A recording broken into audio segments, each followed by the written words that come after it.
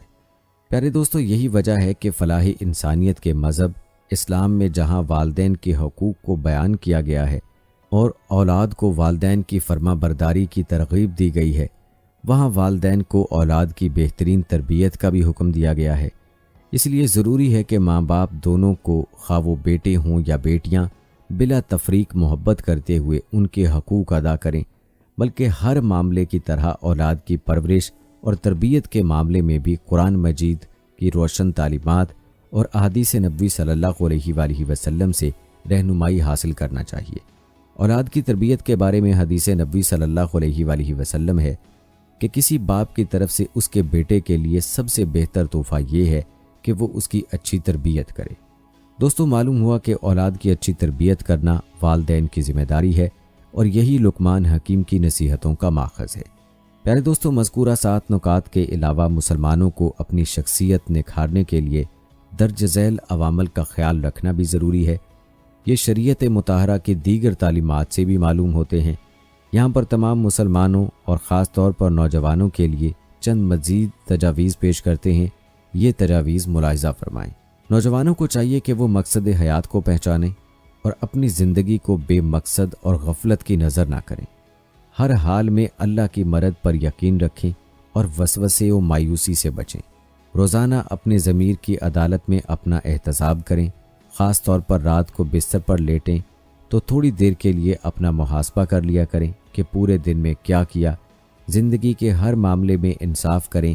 وقت، محنت، تعلیم، فرائض، عبادات، معاملات، غرض ہر حق جو مسلمانوں پر لاگو ہوتا ہے اس میں انصاف کریں۔ تاریخ اسلام میں جو بڑے لوگ گزرے ہیں انہیں اپنا آئیڈیل بنائیں۔ نبی کریم صلی اللہ علیہ وآلہ وسلم کی ذات اقدس سب سے بڑی آئیڈیل ہے اور دیگر سلف صالحین کی زندگی کو اپنا نمونہ بنائیں۔ آج کے دور میں جو خرافات چل پڑی ہیں اور میڈیا کے نام پر ہمارے اوپر ہندوانہ اور مغربی موویز اور ڈراموں کی بوچھاڑ ہے، ان سے بچیں۔ آج کے نوجوانوں سے آئیڈیل کا پوچھیں تو وہ کسی فلمی اداکار کا نام لے گا، کسی ہالی ووڈ کے اداکار کا نام لے گا۔ خدا را اپنا قبلہ درست کریں۔ ہمارے لیے ہمارے نبی کریم صلی اللہ علیہ وآلہ وسلم کی زندگی نمونہ ہے اور وہی ہمارے آئیڈیل ہیں۔ پیارے دوستو، اپنے ارد گرد کی دنیا، اس میں پائے جانے والے اسرار و رموز حقائق پر غور و فکر کریں تاکہ اللہ کی قدرت کاملہ آپ پر آشکار ہو۔ اور تفکر و تدبر کی دعوت اللہ تعالیٰ بار بار قرآن پاک میں دے رہا ہے۔ اپنا عمل اپنے قول کے مطابق کریں، قول اور فعل میں تضاد نہیں ہونا چاہیے، جھوٹ سے بچیں، ہمیشہ سچ بولیں۔ اس کے علاوہ تبلیغ کریں، پڑھائی نہ چھوڑیں، بلکہ تبلیغ دین کے لیے علمی فکری صلاحیتیں بڑھانا اہم مقاصد میں سے ہے۔ آپ کے پاس علم ہوگا تو ہی آپ تبلیغ کر سکیں گے۔ اس کے ساتھ اپنا اسلوب بیان بہتر کریں، نیز آپ کی تبلیغ میں دلائل، ثبوت اور پختگی ہونی چاہیے۔ فرصت کے اوقات میں اپنے گھروں میں مجالس کا اہتمام کریں جس میں اقربا، دوستوں سے حالات حاضرہ کے موضوعات کو زیر بحث لائیں۔ شہرت حاصل کرنے اور امیر بننے کی منصوبہ بندی نہ کریں، بلکہ اچھے انسان اور اچھے مسلمان بنیں، کامیاب آپ خود ہو جائیں گے۔ پیارے دوستو، آپ کے جو بھی مسائل ہوں، خواہ تعلیمی، نظریاتی، معاشرتی، اقتصادی یا سیاسی، انہیں دین اسلام کی روشنی میں حل کرنے کی کوشش کریں۔ پیارے دوستو، موجودہ دور میڈیا کا دور ہے۔ اس کے ذریعے دین کی دعوت اور نشر و اشاعت پر توجہ دیں اور لغویات سے اجتناب برت کر وقت اور نفس کی حفاظت کریں۔ آزادی کے نام پر بے حیائی سے بچیں۔ نہ دین اسلام میں ایسی آزادی کی گنجائش ہے اور نہ ایسی بے حیائی کو انسانی ضمیر قبول کرتا ہے۔ ہاں، جو لوگ بے ضمیر ہو جاتے ہیں وہ اس بے حیائی کے راستے پر چلتے ہیں۔ ہمیشہ پاک دامنی اور حیا کا راستہ اختیار کریں۔ پیارے دوستو، یاد رہے کہ امت مسلمہ ایک وحدت ہے۔ اسے جھنڈوں، فرقوں، ذات، لسانیت، ثقافت، حد بندیوں میں تقسیم نہ سمجھیں، بلکہ آپس میں محبت کریں، نیک عمل کریں اور دوسروں کو بھی اس کی ترغیب دیں۔ کیونکہ ایک حدیث سیدنا ابو ہریرہ رضی اللہ تعالیٰ عنہ سے مروی ہے کہ رسول اللہ صلی اللہ علیہ وآلہ وسلم نے فرمایا، جو لوگوں کو راہ ہدایت کی طرف بلاتا ہے اس کے لیے اتنا ثواب ہے جتنا اس پر عمل کرنے والے کو ملتا ہے، اور اس سے ان کے اجر و ثواب میں کمی نہیں ہوتی۔ پیارے دوستو، آج کی حضرت لقمان حکیم کی نصیحتوں کو، جو قرآنی نصیحتیں ہیں، زیادہ سے زیادہ لوگوں تک پہنچانے کی نیت سے ویڈیو کو زیادہ سے زیادہ شیئر کریں۔ کسی ایک انسان کی بھی زندگی بدل گئی تو آپ کی نجات کے لیے یہ کافی ہوگا انشاءاللہ۔ پیارے دوستو، یہاں تک تو نصیحتوں کا سلسلہ تھا جو سورہ لقمان میں حضرت لقمان حکیم کے حوالے سے بیان ہوئی ہیں۔ آئیے اب آپ کو سورہ لقمان کے بارے میں بتاتے ہیں کہ اس سورت کا شان نزول کیا ہے، اور مختصراً آپ کو اس سورت کی تفسیر بھی بتاتے ہیں۔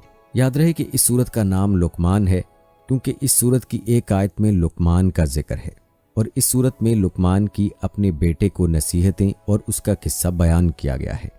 جس آیت میں لقمان کا ذکر ہے وہ یہ ہے، اور بے شک ہم نے لقمان کو حکمت عطا کی تھی کہ تم اللہ کا شکر ادا کرو، اور جو شخص شکر ادا کرتا ہے تو وہ صرف اپنے نفس کے فائدے کے لیے شکر ادا کرتا ہے، اور جو ناشکری کرتا ہے تو بے شک اللہ بے نیاز ہے، حمد کیا ہوا ہے۔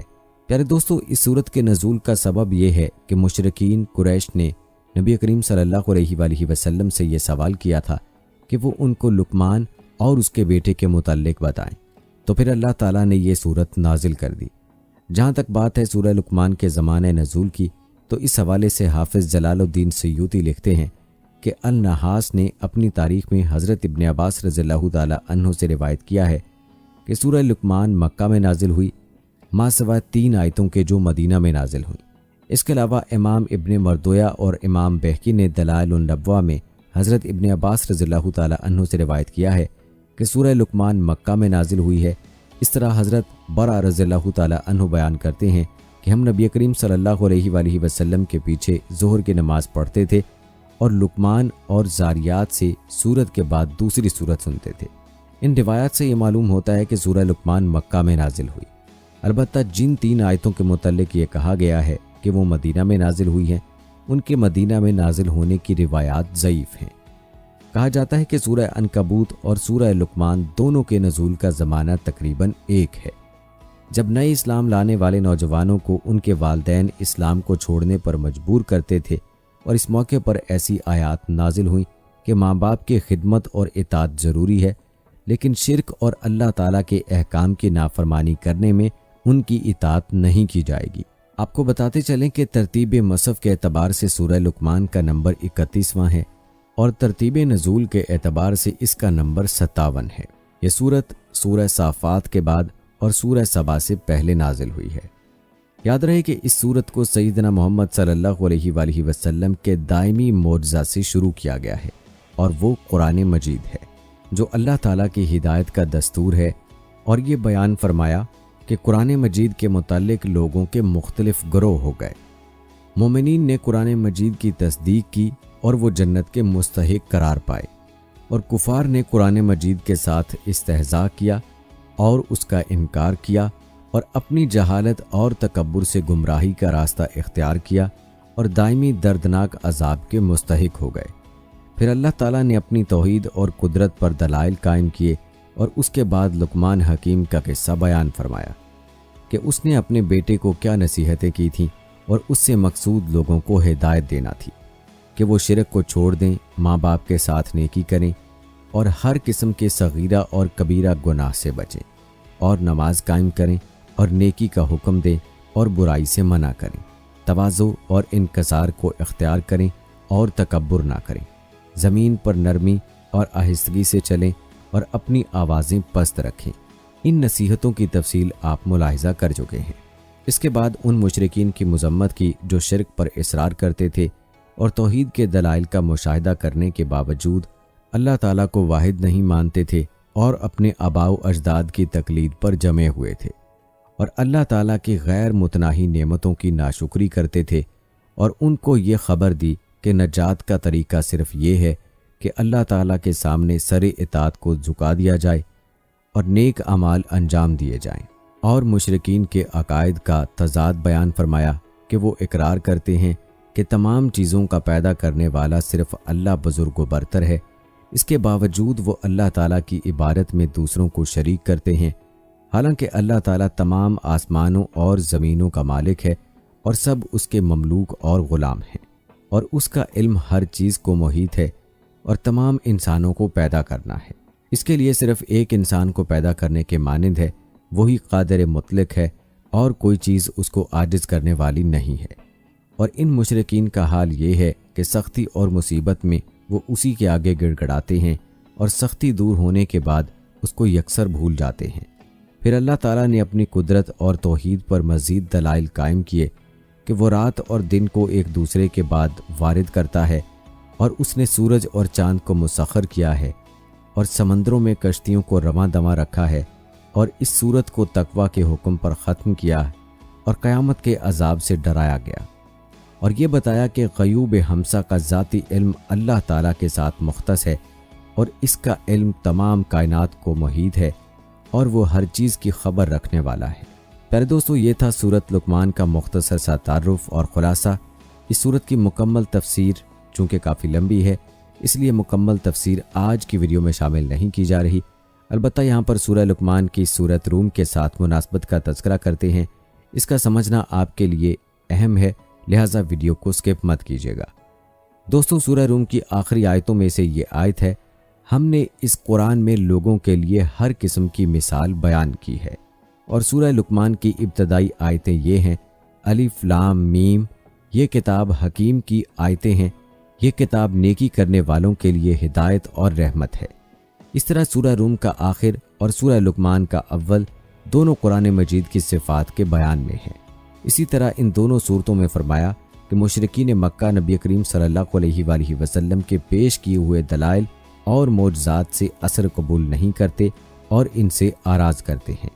سورہ روم میں فرمایا، اور اگر آپ ان کے پاس کوئی نیا معجزہ لے کر آئیں تو یہ کفار ضرور یہ کہہ دیں گے کہ آپ تو صرف جھوٹے اور جادو کرنے والے ہیں۔ اور سورہ لقمان میں فرمایا، اور جب اس کے اوپر ہماری آیتیں تلاوت کی جاتی ہیں